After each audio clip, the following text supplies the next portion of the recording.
بسم اللہ الرحمن الرحیم۔ واقعہ رجی بحر معونہ۔ حضور اکرم صلی اللہ علیہ وآلہ وسلم نے حکم فرمایا، جب تک میں حکم نہ دوں تم اس وقت تک ان لوگوں سے نہ بولنا، نہ ان کے ساتھ اٹھنا بیٹھنا۔ یہ حکم ملتے ہی سب صحابہ کرام رضی اللہ عنہم نے ان لوگوں سے علیحدگی اختیار کر لی۔ خود حضرت صلی اللہ علیہ وسلم نے بھی بات چیت بند کر دی۔ صحابہ کرام نے یہاں تک کیا کہ اگر ان لوگوں میں کسی کا باپ اور بھائی بھی تھا تو اس نے اس سے بھی بات چیت ترک کر دی۔ جب حضور اکرم صلی اللہ علیہ وسلم تبوک کے لیے روانہ ہوئے تھے، اس وقت منافقوں کی ایک جماعت مدینہ منورہ ہی میں رہ گئی تھی۔ ان کی تعداد 80 کے قریب تھی۔ انہوں نے جہاد پر نہ جانے کے لیے مختلف ہیلے بہانے کیے تھے، لیکن ان کے علاوہ 3 مسلمان ایسے تھے جو صرف سستی کی وجہ سے نہیں گئے تھے۔ یہ حضرت کعب بن مالک، مرارہ بن ربیع اور ہلال بن امیہ رضی اللہ عنہم تھے۔ ان حضرات سے مسلمانوں نے بات چیت ترک کر دی۔ جب انہوں نے حضرت صلی اللہ علیہ وسلم کی خدمت میں حاضر ہو کر اپنا عذر پیش کیا تو آپ صلی اللہ علیہ وسلم نے ان سے فرمایا، تم لوگ جاؤ، اللہ تمہارے حق میں فیصلہ فرمائیں گے۔ چند دن بعد آپ صلی اللہ علیہ وسلم نے انہیں اپنی بیویوں سے بھی الگ رہنے کا حکم فرما دیا۔ انہوں نے بیویوں کو اپنے ماں باپ کے گھر بھیج دیا۔ البتہ حضرت ہلال بن امیہ رضی اللہ عنہ بوڑھے تھے۔ ان کے بڑھاپے کی وجہ سے انہیں اتنی اجازت دی گئی کہ بیوی گھر میں رہ کر خدمت کر سکتی ہے، لیکن رہیں گے الگ الگ۔ اس طرح 50 دن گزر گئے۔ سب لوگ ان 3 حضرات سے بات چیت چھوڑ چکے تھے۔ 50 دن بعد اللہ تعالیٰ نے ان کی توبہ قبول فرمائی۔ لوگوں نے انہیں مبارکباد دی۔ تینوں حضرت صلی اللہ علیہ وآلہ وسلم کی خدمت میں حاضر ہوئے۔ آپ صلی اللہ علیہ وآلہ وسلم نے بھی انہیں مبارکباد دی۔ ان حضرات نے اس خوشی میں اپنا بہت سا مال صدقہ کیا۔ غزوہ تبوک کے بعد حضرت صلی اللہ علیہ وآلہ وسلم نے کسی جنگ میں خود حصہ نہیں لیا، البتہ صحابہ کرام رضی اللہ عنہم کو مختلف مہمات پر آپ روانہ فرماتے رہے۔ جن مہمات میں حضرت صلی اللہ علیہ وسلم بذات خود حصہ نہیں لیا، ان مہمات کو سرایہ کہا جاتا ہے۔ سرایہ سریہ کی جمع ہے۔ ایسے سرایہ غزوہ تبوک سے پہلے بھی ہوئے اور بعد میں بھی۔ آپ صلی اللہ علیہ وسلم نے اپنی زندگی مبارک میں 47 مرتبہ کے قریب صحابہ کرام کو سرایہ کے لیے روانہ فرمایا۔ ان میں سے واقعہ رجی اور واقعہ بحر معونہ بہت دردناک اور مشہور ہیں۔ پہلے واقعہ رجی کی تفصیلات دیکھیے۔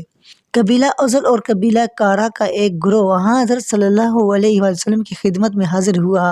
ان لوگوں نے کہا، اے اللہ کے رسول، ہمارے علاقے میں دین سکھانے کے لیے اپنے کچھ صحابہ بھیج دیجیے۔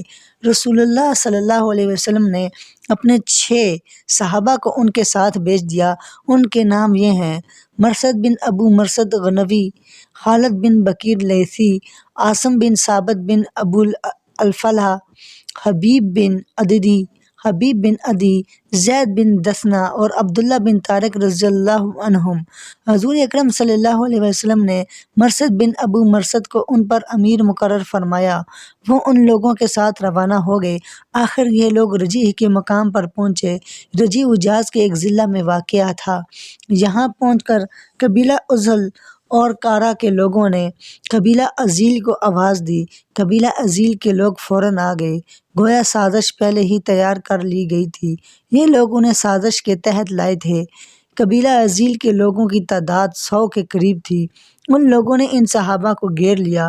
انہوں نے بھی تلواریں سونت لیں۔ اس طرح جنگ شروع ہو گئی۔ اس جنگ کے نتیجے میں حضرت مرثد، خالد بن بکیر، حضرت عاصم اور عبداللہ بن طارق رضی اللہ عنہ شہید ہو گئے۔ زید بن دثنہ اور حبیب بن عدی رضی اللہ عنہ گرفتار ہو گئے۔ حضرت زید بن دثنہ رضی اللہ عنہ نے غزوہ بدر میں امیہ بن خلف کو قتل کیا تھا۔ اس کے بیٹے صفوان نے اپنے باپ کے قتل کا بدلہ لینے کے لیے انہیں ان لوگوں سے خرید لیا اور قتل کروا دیا۔ رہ گئے حبیب بن عدی رضی اللہ عنہ۔ انہیں مکہ سے باہر تنعیم کے مقام پر لایا گیا تاکہ انہیں پھانسی پر لٹکا دیں۔ اس وقت حضرت حبیب بن عدی رضی اللہ عنہ نے ان سے فرمایا، مناسب سمجھو تو قتل کرنے سے پہلے مجھے 2 رکعت نماز ادا کر لینے دو۔ انہوں نے اجازت دے دی۔ حضرت حبیب رضی اللہ عنہ نے 2 رکعت بہت اچھی طرح اطمینان اور سکون سے پڑھیں۔ پھر ان لوگوں سے فرمایا میرا جی چاہتا تھا یہ 2 رکعت زیادہ لمبی پڑھوں، لیکن تم خیال کہ میں موت کے خوف سے نماز لمبی کر رہا ہوں۔ تاریخ اسلام میں قتل سے پہلے 2 رکعت نماز سب سے پہلے حضرت خبیب بن عدی رضی اللہ عنہ نے ادا کی۔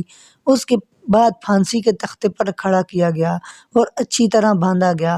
اس وقت تک انہوں نے فرمایا اے اللہ، میں نے تیرے رسول کا پیغام پہنچا دیا، بس تو بھی رسول اللہ صلی اللہ علیہ وسلم کو اس بات کی خبر پہنچا دے کہ ان لوگوں نے میرے ساتھ کیا کیا۔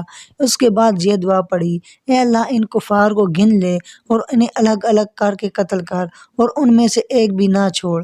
اس کے بعد کفار نے انہیں شہید کر دیا۔ قریش مکہ کی ایک عورت سلافہ کے 2 بیٹے حضرت عاصم رضی اللہ عنہ کے ہاتھوں قتل ہوئے تھے۔ اس نے منت مانی تھی کہ کوئی مجھے عاصم رضی اللہ عنہ کا سر لا کر دے گا تو میں اس کی کھوپڑی میں شراب ڈال کر پیوں گی۔ حضرت عاصم رضی اللہ عنہ کو اس منت کا پتہ تھا، چنانچہ شہید ہونے سے پہلے انہوں نے دعا کی تھی کہ اے اللہ میری لاش ان کے ہاتھ نہ لگے۔ چنانچہ جب انہیں شہید کر دیا گیا اور وہ لوگ لاش کو اٹھانے کے لیے بڑھے تو ان پر شہد کی مکھیوں نے حملہ کر دیا۔ وہ بھاگ کھڑے ہوئے، پھر انہوں نے فیصلہ کیا کہ رات کے وقت لاش اٹھا لیں گے، رات کو تو شہد کی مکھیاں نہیں ہوں گی۔ لیکن رات کو اللہ تعالیٰ نے پانی کا ایک ریلا بھیج دیا جو لاش کو بہا لے گیا۔ اس طرح اللہ تعالیٰ نے ان کی لاش کی حفاظت فرمائی۔ حضرت خبیب رضی اللہ عنہ کی دعا بھی پوری ہو گئی۔ حضرت صلی اللہ علیہ وسلم کو وحی کے ذریعے بتایا گیا کہ ان کے ساتھ کیا سلوک کیا گیا۔ حضرت صلی اللہ علیہ وسلم نے صحابہ کرام کو بھی یہ خبر سنائی۔ واقعہ رجیع کے دنوں ہی میں بحر معونہ کا واقعہ پیش آیا۔ اس کی تفصیل کچھ یوں ہے۔ حضور نبی کریم صلی اللہ علیہ وسلم کے پاس قبیلہ بنی عامر کا سردار آیا۔ آپ صلی اللہ علیہ وسلم نے اسے اسلام کی دعوت دی۔ اسلام قبول کرنے کے بجائے اس نے کہا میں سمجھتا ہوں کہ آپ کا پیغام نہایت شریفانہ اور اچھا ہے، بہتر یہ ہے کہ آپ اپنے کچھ صحابہ کو نجد والوں کی طرف بھیج دیں۔ وہاں قبیلہ بنی عامر اور بنی سلیم آباد ہیں، وہ وہاں دین کی دعوت دیں۔ مجھے امید ہے کہ نجد کے لوگ آپ کی دعوت قبول کریں گے۔ اس پر آپ صلی اللہ علیہ وسلم نے فرمایا مجھے نجد والوں کی طرف سے اندیشہ ہے کہیں وہ میرے صحابہ کو نقصان نہ پہنچائے۔ یہ بات آپ صلی اللہ علیہ وسلم نے اس لیے فرمائی کہ ابو عامر کا چچا عامر بن طفیل اسلام کا بدترین دشمن تھا اور وہاں کے لوگ بھی سخت مخالف تھے۔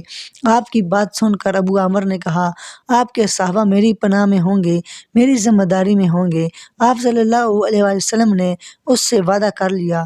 وعدہ لے کر ابو عامر چلا گیا۔ آپ نے حضرت منظر بن عمرو رضی اللہ عنہ کو 40 یا 70 آدمیوں کے ساتھ روانہ فرمایا۔ یہ سب کے سب نہایت عابد اور زاہد صحابہ تھے۔ حضرت صلی اللہ علیہ وآلہ وسلم نے انہیں ایک خط بھی لکھ کر دیا۔ یہ لوگ مدینہ منورہ سے روانہ ہوئے اور بحر معونہ پر جا ٹھہرے۔ بحر معونہ بنی عامر اور بنی سلیم کی سرزمین کے درمیان تھا۔ بحر کنویں کو کہتے ہیں، یعنی معونہ کا کنواں۔ اس علاقے کو حرہ کہا جاتا ہے۔ یہاں سیاہ پتھر کثرت سے تھے۔ یہاں پہنچ کر ان حضرات نے حضرت حرام بن ملحان رضی اللہ عنہ کو حضرت صلی اللہ علیہ وسلم کا خط دے کر عامر بن طفیل کی طرف بھیجا۔ حضرت حرام رضی اللہ عنہ ان کے پاس پہنچے اور حضرت صلی اللہ علیہ وسلم کا خط اسے دیا۔ اس نے خط پڑھنا بھی گوارا نہ کیا۔ ادھر حضرت حرام رضی اللہ عنہ نے خط دیتے وقت ان سے کہا اے لوگو، میں رسول اللہ صلی اللہ علیہ وسلم کے قاصد کی حیثیت سے تمہارے پاس آیا ہوں، اس لیے اللہ اور اس کے رسول پر ایمان لے آؤ۔ ابھی وہ الفاظ کہہ رہے تھے کہ عامر بن طفیل نے ایک شخص کو اشارہ کیا۔ وہ ان کے پیچھے آیا اور پہلو میں نیزہ مارا۔ نیزہ ان کے جسم کے آر پار ہو گیا۔ فوراً ہی ان کے منہ سے نکلا اللہ اکبر، رب کعبہ کی قسم میں کامیاب ہو گیا۔ انہیں شہید کرانے کے بعد عامر بن طفیل نے اپنے لوگوں سے کہا اب اس کے باقی ساتھیوں کو بھی قتل کر دو۔ انہوں نے ایسا کرنے سے انکار کر دیا کیونکہ انہیں یہ بات معلوم تھی کہ یہ آنے والے حضرات ابو عامر کی پناہ میں ہیں۔ ان کی طرف سے انکار سن کر عامر بن طفیل نے بنی سلیم کو پکارا۔ اس کی پکار پر قبیلہ اسب رحل اور ذکوان کے لوگ فوراً آ گئے۔ یہ سب مسلمانوں کی طرف بڑھے اور انہیں گھیر لیا۔ مسلمانوں نے جب یہ صورتحال حال دیکھی تو فوراً تلواریں سونت لی، جنگ شروع ہو گئی۔ آخر لڑتے لڑتے یہ صحابہ کرام شہید ہو گئے۔ ان میں صرف کعب بن زید رضی اللہ عنہ زندہ بچ گئے، وہ شدید زخمی تھے، کفار نے انہیں مردہ خیال کیا، بعد میں انہیں میدان جنگ سے اٹھایا گیا تھا اور یہ ان زخموں سے تندرست ہو گئے تھے۔ ان کے علاوہ حضرت عمرو بن امیہ رضی اللہ عنہ اور ان کے ساتھ ایک اور صحابی بھی اس لڑائی میں زندہ بچ گئے۔ جب مشرکوں نے مسلمانوں کو گھیرے میں لے لیا تھا تو یہ دونوں اس وقت اونٹ چرانے گئے ہوئے تھے۔ جب ادھر ان صحابہ کو شہید کیا جا رہا تھا اس وقت حضرت صلی اللہ علیہ وسلم مدینہ میں خطبہ ارشاد فرما رہے تھے۔ گھیرے میں آنے کے بعد مسلمانوں نے یہ دعا مانگی، اے اللہ، ہمارے پاس تیرے سوا ایسا کوئی ذریعہ نہیں کہ جو ہماری طرف سے تیرے رسول کو یہ خبر پہنچا دے۔ اللہ تعالیٰ نے ان کی دعا قبول فرمائی۔ حضرت جبرائیل علیہ السلام فوراً حضرت صلی اللہ علیہ وسلم کو اس واقعے کی خبر دی۔ آپ صلی اللہ علیہ وسلم نے خطبے کے دوران ہی یہ خبر صحابہ کرام رضی اللہ عنہم کو سنائی۔ تمہارے بھائی مشرکوں سے دوچار ہو گئے، مشرکوں نے انہیں شہید کر دیا۔ ادھر عمرو بن امیہ زمری رضی اللہ عنہ اور ان کے ساتھی اونٹ چرانے گئے ہوئے تھے۔ ان دونوں نے پڑاؤ کی طرف مردار اور پرندوں کو منڈلاتے دیکھا تو پریشان ہو گئے، سمجھ گئے کہ کوئی خاص واقعہ پیش آ گیا ہے، چنانچہ یہ فوراً اپنے ساتھیوں کی طرف روانہ ہوئے۔ اس وقت تک صحابہ کرام کے قاتل وہیں موجود تھے۔ یہ ہولناک منظر دیکھ کر حضرت عمرو بن امیہ رضی اللہ عنہ کے ساتھی نے پوچھا، اب کیا رائے ہے؟ حضرت عمرو بن امیہ رضی اللہ عنہ بولے، میری رائے یہ ہے کہ ہم رسول اللہ صلی اللہ علیہ وسلم کے پاس چلے جائیں اور اس سانحہ کی خبر دیں۔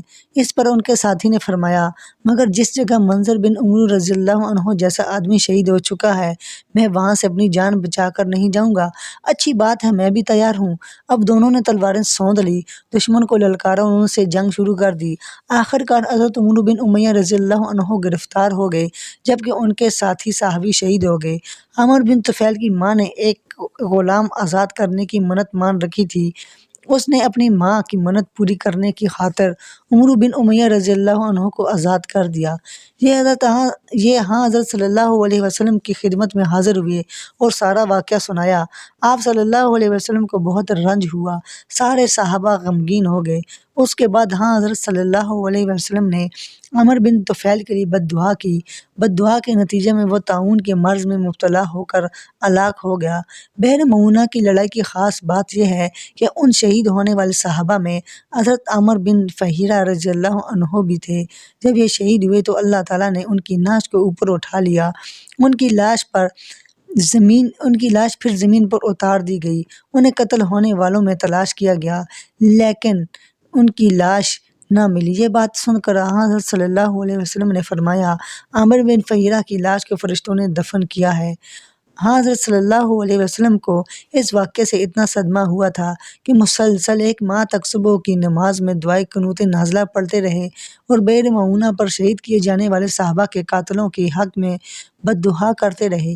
اسی طرح حضرت صلی اللہ علیہ وسلم واقعہ رجی کے قاتلوں کے حق میں بھی بد دعا فرماتے رہے۔ دوستو، یہاں پر ہماری ویڈیو مکمل ہو جاتی ہے۔